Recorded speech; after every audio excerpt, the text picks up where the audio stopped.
오늘 우리는 2020년도 부활주일을 맞이했고 또 이 부활절 예배를 또 우리가 하나님 앞에 올려드리고 있습니다. 작년과 다르게 우리가 이번에는 우리 교회뿐만 아니라 전 세계 모든 교회들이 예배당에서 드리기보다는 이렇게 온라인으로 예배를 드리는 것으로 알고 있습니다. 그러나 우리가 온라인으로 드리든 예배당에서 드리든 어느 곳에 있든 정말 이 예배가 우리의 마음이 온전히 드려지는 시간이 된다면 하나님께서 기뻐 받으시리라 생각을 합니다.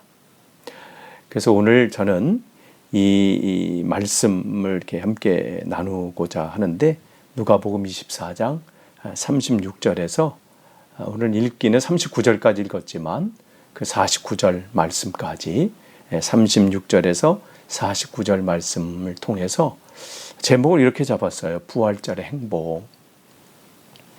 그럼 뭐가 부활절 행복이 뭘까? 이 말씀을 우리 함께 나누기를 원합니다. 우리 36절에 보면 이 말을 할 때 이렇게 돼 있어요. 근데 거기에 한 가지 빠진 것이 있다면 그들이 이 말을 할 때예요. 그들이 이 말을 할 때라는 것은 뭐냐면 그들은 누구냐면 요 35절 요 전에 쭉 위에 이렇게 내용을 보면 우리가 잘 아는 것처럼 예수님의 제자 중에 두 사람이 그 예수님을 따르고 바라보고 기대했던 바가 있었는데 그거를 기대가 완전히 무너져 버리고 자기 고향인 엠마오로 내려가는 그 길에 그들이 처음에는 자기 옆에 다가온 그 사람이 그냥 지나가는 사람인 줄 알았어요. 근데 나중에 그 말씀을 풀어주시고 깨우쳐주시고 할 때에 나중에 그들이 그분이 누군 줄 아는 거예요. 예수님임을 알게 되죠. 그러니까 그 예수님을 통해서 하나님 말씀이 열려지고 또 그 깨달음을 주신 것 때문에 너무 감격해서 이제 고향으로 내려가던 발걸음이 어떻게 실망과 좌절과 슬픔의 그 발걸음이 어떻게 된 거예요? 바뀌어 버려서 자기가 이제 도망쳐 나왔던 그 예루살렘으로 다시 가서 제자들을 만나서 또 자기가 이 만난 그 주님을 지금 알리고 있는 이거죠. 내가 주님을 만났다. 또 베드로도 주님을 만났습니다 하면서 자기가 경험했던 것을 쭉 얘기한 그때에 어떻게 예수님께서 친히 그 자리에 나타나신 겁니다. 그러면서 첫 번째 하신 말씀 뭐예요? 너에게 평강이 있을지어다. 지금 이들의 상황은 어떻게 돼요? 사실 이 샬롬이라고 하는 것, 평강이 있을지어다 하는 것은 그 당시 유대인들이 평상시 하던 인사지요. 그러나 평상시에 평강 샬롬을 얘기하지만 사실 말로는 그렇게 하지만 그들의 마음 속에는 또 그들의 삶 속에는 평강이 있지 않았어요. 겉으로는 웃고 있지만 또 겉으로는 아무렇지도 않은 것이 그냥 있을 수는 있지만 그 깊은 곳에는 아픔이 있었고 절망이 있었고 슬픔이 있었어요. 여러분은 어떠신가요? 특별히 코로나19 이 감염증 때문에 경제적으로나 또 육체적으로나 또 여러 상황적으로 힘든 이 시기를 우리는 보내고 있는데 그래서 겉으로는 이겨내야 된다고 하고 또 우리 이 상황 속에서도 우리가 더 힘을 냅시다 얘기하고 격려도 하고 또 자기 자신에게 말도 하지만 여러분 깊은 여러분의 마음속을 한번 들여다보십시오. 그런 거 있잖아요. 그런 노래인가요? 어디 그 기억이 나는데 내 속에 울고 싶어라 이런 게 있잖아요. 울고 싶어라. 겉으로는 웃고 있지만 겉으로는 아무렇지도 않은 양 아내에게 또 남편에게 자녀들에게 또 아닌 친구들에게 모습을 보이지만 자기의 삶을 생각해 보면 미래를 생각해 보면 내 마음속에 아픔이 있어요. 걱정이 있어요. 지금 제자들도 그래요. 그럴 때 주님께서 오셔서 하신 말씀이 샬롬이에요. 너에게 평강이 있을지어다. 그들이 놀라고 무서워하는 거죠. 그 전에 얘기는 들어서 예수님을 통해서 주님께서 이러한 일이 있을 것이다. 또 그 다음에 이러한 일들이 일어날 것이라고 말씀했지만 그게 실제로 일어날 줄은 모르는 거죠. 그러니까 그들이 뭐예요? 보는 것을 영으로 생각하는지라. 오늘 37절에 그렇죠. 그 보는 것을 영으로 생각한다. 즉 유령으로 생각하는 거예요. 그냥 귀신으로 생각하는 거죠. 그 당시 유대인들이 그런 생각이 있었습니다. 죽은 사람 이렇게 귀신이나 유령으로 나타날 수 있다. 그러니까 그렇게 나타난 줄 아는 거예요. 실제로 말씀하신 대로 그렇게 이루어지리라고는 생각을 못한 겁니다. 그럴 때 38절에 예수께서 이르시되 어찌하여 두려워하며 어찌하여 마음에 의심이 일어나느냐. 말씀을 먼저 하셨거든요. 이미 하나님께서, 예수님께서 내가 고난을 받을 것이고 또 죽을 것이고 그러나 다시 부활할 것이다. 말씀하셨지만 그게 실제로 이루어지리라고는 어쩌면 생각을 못했을 수 있습니다. 그런데 주님께서 이 평강이 있을지어다 이 제자들에게 이 말씀을 하고 하신 것은 그냥 제자들 보니까 슬퍼 보이고 제자들 보니까 지금 걱정이 많고 이런 것 때문에 그냥 그들을 위로하는 차원에서 평강이 있을지어다 그걸로 끝나신 게 아니라 이 말씀은 이미 주님께서 오시기 전에 예언된 그 말씀 그것을 성취하시는 겁니다. 누가복음 1장 79절의 말씀을 보면 사가랴를 통해서 주님께서 메시아가 오시면 이러한 일들이 일어날 것이다 말씀을 하십니다.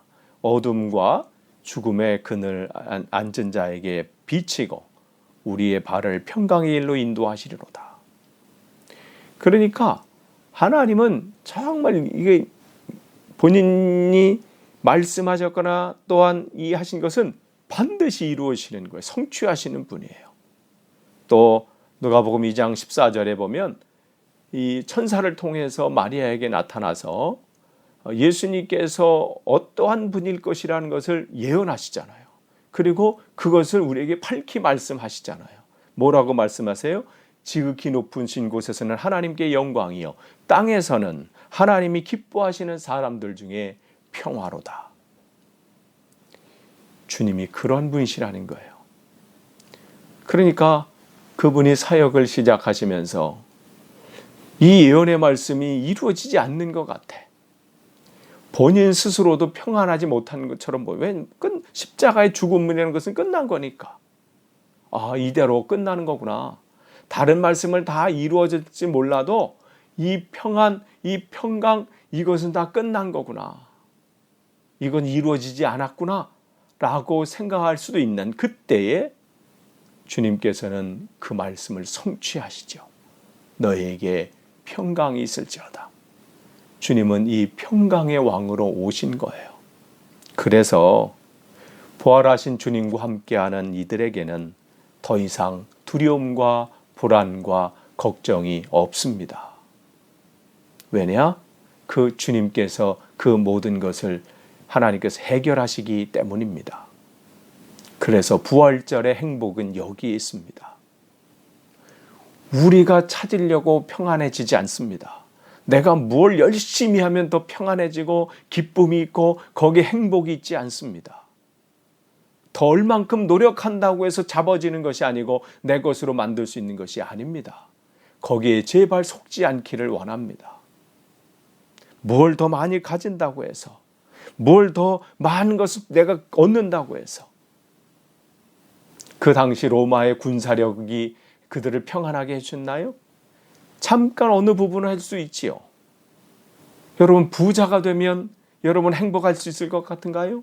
그러면 참 평안이 있을 것 같은가요? 사람들은 거기에 또 속고 있습니다.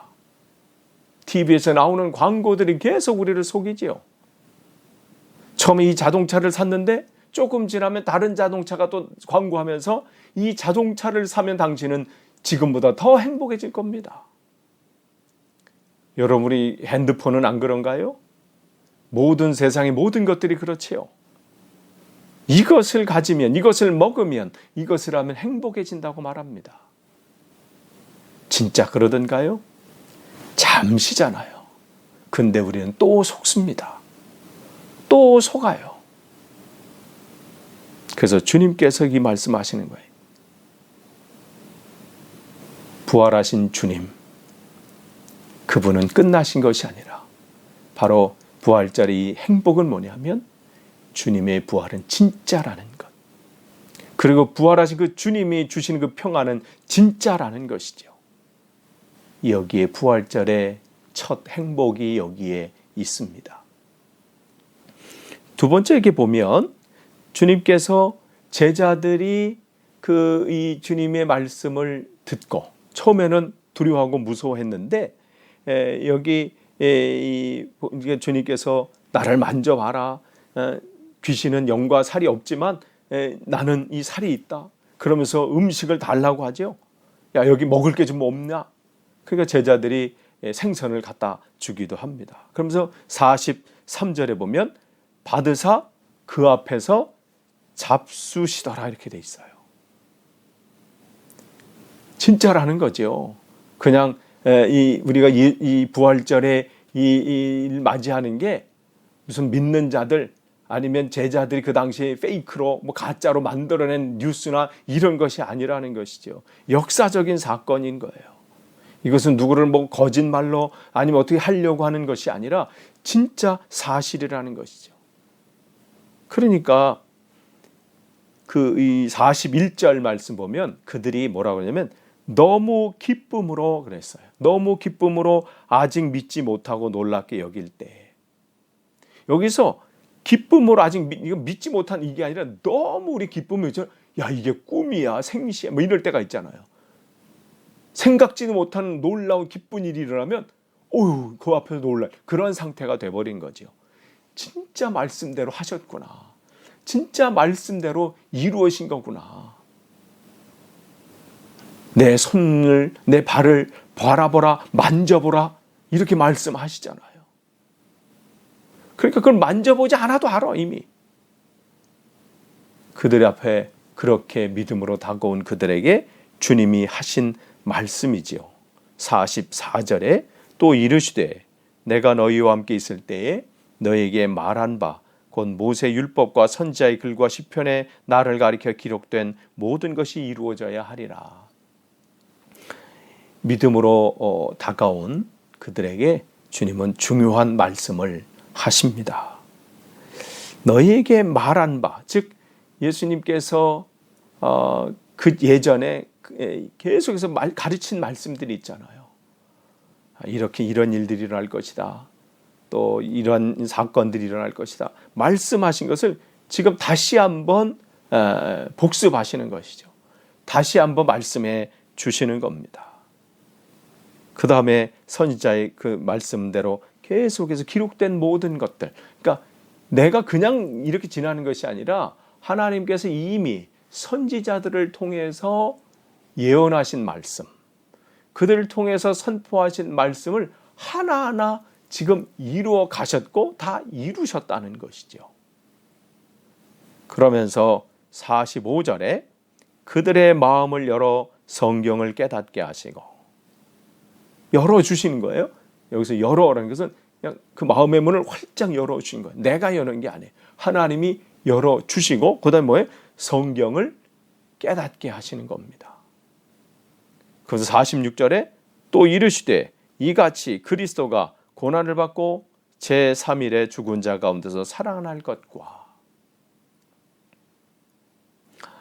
당시 유대인의 메시아 사상에는 메시아는 죽는다라는 것은 없습니다. 그들은 메시아는 죽을 수가 없는 분으로 생각한 거예요. 그러니까 어떻게 돼요? 죽지 않으니까 뭐도 없는 거예요? 부활도 없는 거예요. 죽지 않았는데 어떻게 부활이라는 것이 있을 수 있나요? 그러니까 그들은 그렇기 때문에 이 예수님께서 죽으시고 그 순간부터 저 사람은 메시아가 아니라고 생각을 해버린 거예요. 그러니까 부활이라는 것도 중요한 게 아니에요. 왜냐하면 메시아가 아니기 때문에. 메시아는 이미 죽어서는 안 돼. 근데 죽었다는 것은 메시아가 아니기 때문에 그 메시아가 아닌 사람이 부활하거나 뭐 하거나 그건 중요한 게 아니에요. 관심이 아닌 것이죠. 그러니까 그들은 그렇게 생각하고 있습니다. 그러나 예수님께서는 그들의 생각을 아시는 것이죠. 지금 제자들 속에도 어쩌면 그렇게 생각하는 사람도 있을 수 있습니다. 그럴 때 주님께서 성경에 뭐라고 메시아에 대해서 기록하고 있는지, 뭐라고 말씀하고 계신지, 본인이 제자들에게 가르친 그 말씀, 그것으로 끝났다면, 그냥 저건 뭐 본인 얘기니까, 아니 자기가 자신이 한 얘기니까 뭐 그럴 수 있지라고 하겠지만, 그들이 지금 알고 있고 믿고 있고 지금 배우고 있는 구약 성경에는 뭐라고 기록하고 있는지, 메시아에 대해서 뭐라고 기록하고 있는지를 하나하나 설명해 주시는 거예요. 그러면서 그 일들을 지금 이루는 것, 그리고 내가 지금 그걸 통해서 이루었음을 지금 말씀해 주고 계십니다. 그렇기 때문에 십자가에서의 죽으심은 반드시 있어야 될 사건이라는 것이죠. 어쩌다 보니까 일어난 게 아니에요. 다른 방법이 없어서 하다 보니까 십자가에서 돌아가신 것이 아니라 이것 자체도 뭐예요? 이미 하나님의 계획하심이 있었고 말씀하심에 있었다는 것이죠. 그러니까 정말 우리가 기억을 해야 됩니다.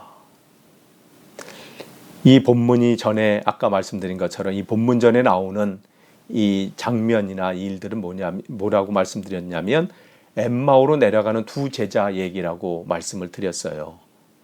예수님을 이렇게 기대를 했었는데 실망하고 이렇게 자기 고향으로, 왜 이제는 더 이상 예루살렘에 있을 필요가 없고 모든 일들이 이제 끝났으니까, 끝났다고 본인들은 생각했으니까 자기 고향으로 이제 다시 내려가는 겁니다. 더 이상 있을 수가 없어요. 그래서 가는 거죠.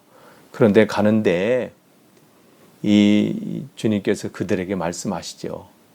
왜 선지자의 말과 또 이 하나님의 말씀을 왜 더디 믿는 자들이요? 왜 잘 안 믿냐는 것이죠. 내가 이렇게 고난을 받고 그 다음에 영광을 받고 부활할 것을 이미 말씀했는데도, 왜 성경이 이미 다 기록되어 있는데도 왜 그것을 믿지 않느냐? 참 우리가 그래요. 끊임없이 하나님께서 여러 가지로 우리에게 은혜를 주시고 또 말씀에 깨달음을 주시고 또 우리를 인도하시고 보호하시고 지키시고,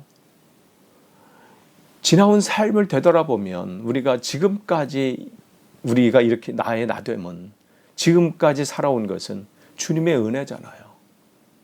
또 순간순간 얼마나 우리가 그 큰 은혜를 경험하고 있고 그 체험적인 신앙을 가지고 있으면서도 또 순간의 어려움이 오면 어떻게 해요? 그거는 다 까먹고 지금 어려운 것 때문에, 지금 상황 때문에 두려워하고 걱정하고 염려하는 것, 이게 우리들의 모습이에요. 그런데 주님께서는 그런 우리를 실망하지 아니하시고 또 그럼에도 불구하고 또 가르치시고 또 깨우쳐 주시고 또 말씀을 또 풀어주시고, 얼마나 우리가 그 하나님의 은혜로 나아올 수 있도록 결코 포기하지 아니하시고 말씀으로 채우시는 것을 우리는 알게 됩니다. 부활절의 행복이 여기에 있습니다. 포기하지 아니하시는 주님. 우리가 미련하다 할지라도 하나님 말씀을 잘 모르고 깨닫지 못하고 그 말씀대로 살지 못해서 또 엉뚱한 길로 가고 있고, 말로는 주여 주여 하면서도 여전히 내 욕심대로 내 계획대로 살고 있는 우리지만, 그러나 우리를 버려두지 아니하시고 고향으로 내려가고 실망과 좌절과 포기하면서 고향으로 내려가는 길, 이제 내 인생은 끝났다고 하면서 내려가는 그 길 속에도 여전히 함께 하시는 그 주님, 모든 것이 끝나고 이제는 희망이 없이 절망하고 있는 그 방 한 구석에 앉아있는 나를 찾아오는 제자를 찾아오신 그 주님. 그분 때문에 부활절은 행복합니다. 그래서 우리는 부활절을 행복하게 보낼 수 있는 거예요. 포기하지 않은 주님이 나와 함께 계시기 때문입니다. 여러분이 지금 어떠한 형편 가운데 있다 할지라도 여러분 절대 좌절하지 마십시오. 여러분 절대 여러분 혼자가 아닙니다.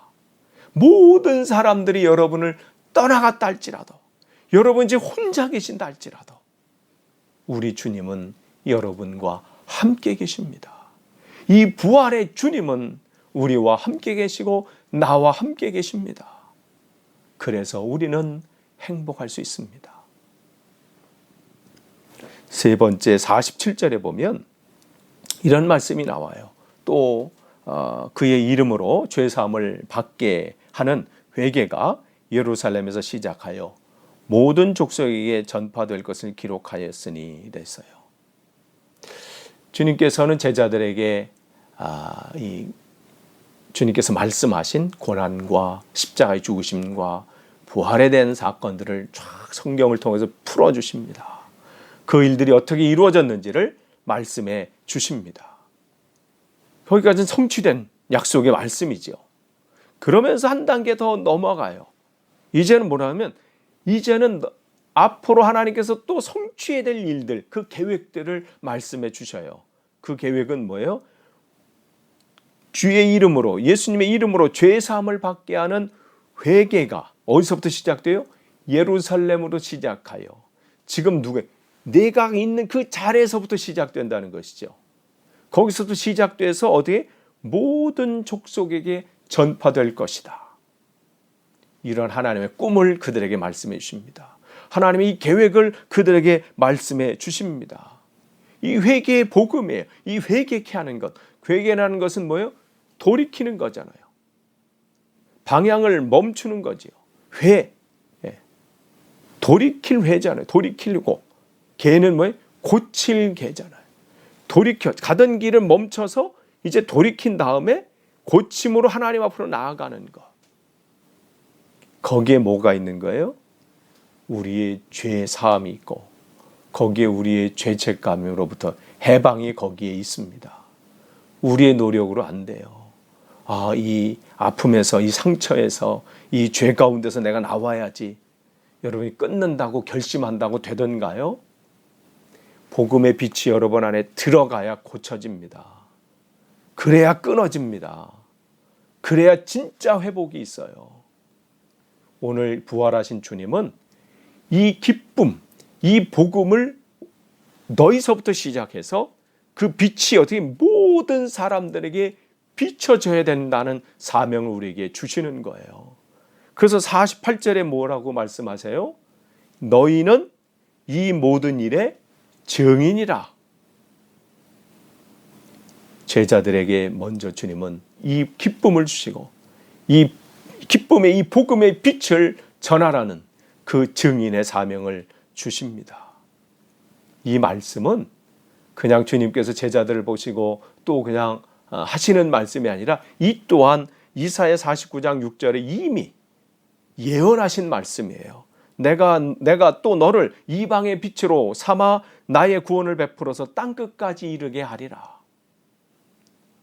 그러니까 그러고 보면 예수님의 말씀과 걸음걸음과 삶의 모든 것은 하나님 말씀 위에 있어요. 말씀을 성취하시는 그 삶의 모습이었습니다. 그러니까 그 사명자로 어떻게 우리를 초청하시는 거예요. 지금 그 다락방에 모여서 그냥 그 방 안에 갇혀서 두려움과 걱정과 염려 가운데 그냥 처박혀 있는 인생으로 끝나기를 원치 않으셔요. 거기서 이제는 그 복음의 빛을 받고 세상으로 나가서 이 부활의 주님을 전하는 증인의 삶을 살라고 우리에게 지금 말씀하시는 겁니다. 여러분, 참 우리는 그냥 우리 안에 갇혀 있어서 우리 교회 안에 갇혀 있고 우리 가정 안에 갇혀 있고 내 인생에 갇혀 있는 그런 인생이 아니라 이 복음의 빛을 이제는 세상에 전파해야 되고 전도해야 되고 알려야 되는 사명이 우리에게 있습니다. 그렇기 때문에 이 부활절의 행복, 세 번째 행복은 뭐냐면 우리에게 사명을 맡겨주신 것입니다. 그렇기 때문에 행복입니다. 그들은 이대로 그냥 자기 인생이 끝날 줄 알았어요. 더 이상 기대할 것도 없고 더 이상 소망도 없고 꿈도 없고 그냥 불안과 두려움과 걱정으로 끝나는 인생일 줄 알았는데 부활하신 주님이 그들에게 찾아오시고 다시 기쁨과 평안을 회복시켜 주시고 사명자로 그들을 초청하신 것, 이것이 부활절의 또한 우리의 행복입니다. 세 번째, 이제 이 49절 말씀 보면 우리가 이 사명을 감당하려고 하면 우리 힘으로 안 됩니다. 우리가 결단한다고 구호를 외친다고 되나요? 그런데 거기 보니까 볼지어다 내가 내 아버지께서 약속하신 것을 너희에게 보내리니. 하나님께서 약속하신 게 뭐예요? 성경 뭐라고 말씀하시나요? 성령이라고 말씀하시지요. 그러면서 너희는 위로부터 능력, 즉 하나님의 그 능력, 성령의 능력을 입힐 때까지 이 성에 머물라 하시니라. 사명은 우리 힘으로 할 수 없는 거예요. 내 힘으로 할 수 있는 게 아닙니다. 잠깐은 뭐 흉내는 낼 수 있어요. 뭔가 잠깐은 뭐 하는 듯 해요. 그러나 뭐가 없어요? 파워풀하지 못해요. 능력이 없습니다. 흉내는 낼 수 있지요. 그러나 그건 내 것이 될 수 없는 거예요.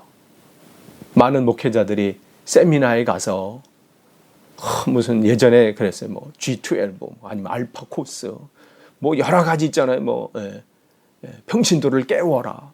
여러 가지 제자 훈련 많은 프로그램들을 가서 세미나 배워서 책도 사오고 뭐 열심히 공부하고 합니다. 근데 또 해보면 잘 안 돼요. 잘 하시는 분도 있지만 대부분이 안 되지요. 왜 안 돼요? 그 책 안에 담겨져 있는 그를 설명하고 있는 그 원저자의 마음 안에 있는 뭐가 없기 때문에요. 스피릿이 그가 갖지 못했기 때문에 그래요. 흉내는 낼 수 있어요. 책을 가지고 흉내는 낼 수 있지만 그 파워풀하지 못한 능력이 안 나타나는 것은 그 전에 그 책이 나오기 전에 그 프로그램이 나오기 전에 그가 그 원저자가 하나님 앞에 몸부림치면서 하나님 맡겨진 이 사명을 내가 어떻게 감당하겠습니까?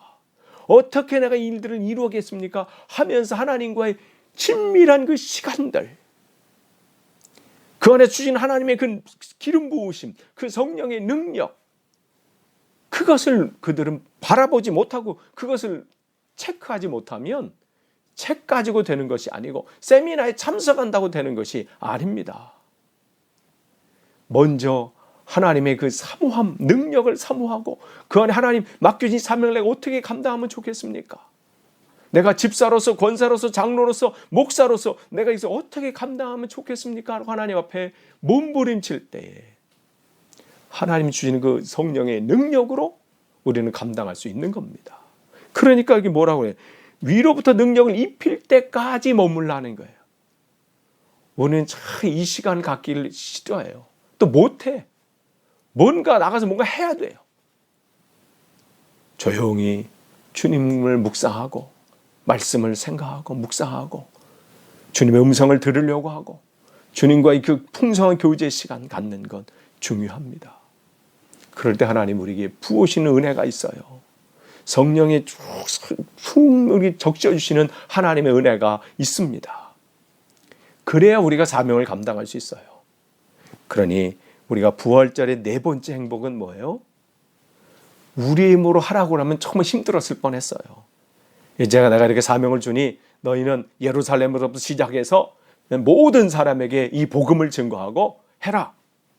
그럼 얼마나 힘들었겠어요. 그때 우리가 계획을 짜야 되고 뭐 이걸 어떻게 하지? 명령인데 안 할 수는 없고 할 수 없죠. 근데 뭐라고 말씀하세요? 성령을, 하나님의 능력을 너에게 부어주실 것이다. 그래서 누가복음에 후편이라고 하는 사도행전, 저자가 똑같잖아요. 그러니까 누가복음의 그 다음 편인 사도행전은 뭐라고 말하나요? 사도행전 1장 8절, 오직 성령이 너에게 임하시면 너희가 권능을 받는다, 능력을 받는다고 그러잖아요. 그럼 예루살렘과 온 유대와 사마리아와 땅끝까지 이르러 내 증인이 되리라. 이렇게. 될지도 모른다가 아니에요. 될 것이라는 거예요. 여기에 부활절 마지막 행복이 여기 있습니다. 성령의 부으심, 성령의 능력으로 우리와 함께 하심. 그러니 우리는 이 부활절이 행복할 수밖에 없습니다. 끝을 맺습니다. 여러분, 우리는 매해 맞는 부활절 그런 것이 아니라 어쩌면 환경적으로도 2020년도 이 부활절은 특별한 부활절이고 어쩌면 제 평생에 잊혀지지 않는 부활절일 수 있습니다. 그러나 그런 것으로 끝나는 것이 아니라 여러분, 이 부활절 속에서 여러분이 기억해야 될 행복이 있습니다. 4가지 행복이 있습니다. 첫 번째 행복은 두려움과 걱정 속에 주님께서 말씀하신 게 그냥 끝나버렸구나 하는 그런 것이 아니라 진짜 행복은 뭐예요? 주님께서 진짜 말씀하신 대로 부활하신 것. 그 부활하신 주님이 우리에게 평안을 전해주신 것. 이 소리를 듣는 아침이기 때문에, 이 소리를 듣는 날이기 때문에 우리는 행복합니다. 또한 우리가 참 더디 믿고 잘 믿지 못하고 불신앙 가운데 있고 제멋대로 살고 마음대로 살아도 우리를 포기하지 아니하시고 너는 내 아들이라 내가 지명하여 불렀나니 넌 내 것이라 말씀하시면서 오늘도 말씀으로 깨우치시고 오늘도 우리를 하나님의 은혜로 채우시는 은혜 때문에 우리는 행복합니다. 포기하지 않는 하나님 때문에 행복합니다. 또한 그렇게 미련하고 연약하고 그럴지라도 우리에게 사명 주시니 우리는 또한 행복합니다. 맡겨진 직분이 있고 우리가 해야 될 일들이 있습니다. 그래서 우리는 행복합니다. 끝으로 우리 힘으로 하라는 것이 아니고 내가 너를 통해서 내가 한다. 이 말씀하신 성령의 충만함으로 덧입혀주시고 그 일들을 하게 하신 하나님의 은혜가 있어서 행복합니다. 이 부활절, 그 행복을 온전히 누리시는 여러분 되시길 간절히 축원합니다. 기도하겠습니다. 하나님 감사합니다. 2020년도 부활절 예배를 하나님 앞에 드립니다. 순간순간마다 하나님의 은혜에 감사하면서도 또 깨닫지 못하고 사는 우리를 불쌍히 여기시고 또 이 부활절 이때에 우리의 신앙이 다시 회복되어지는 놀라운 일들이 일어나게 없어서 예수님의 이름으로 기도하옵나이다. 아멘.